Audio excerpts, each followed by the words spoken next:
کبھی آپ نے سوچا ہے کہ ایک چھوٹا سا فون، ایک معمولی سی غفلت کیسے ایک ہنستے بستے گھر کو اجاڑ سکتی ہے؟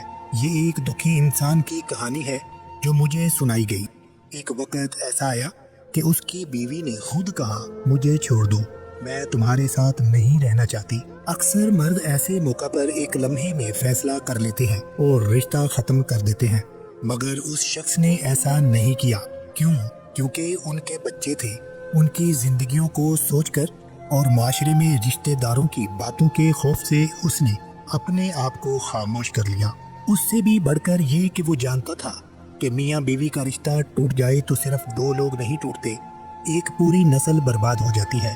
بس اسی وجہ سے اس شخص نے صبر اور استقامت کے ساتھ خاموشی اختیار کی اور اس دن کا انتظار کرنے لگا کہ شاید زندگی دوبارہ اپنے پرانے سکون والے حال میں لوٹ آئے۔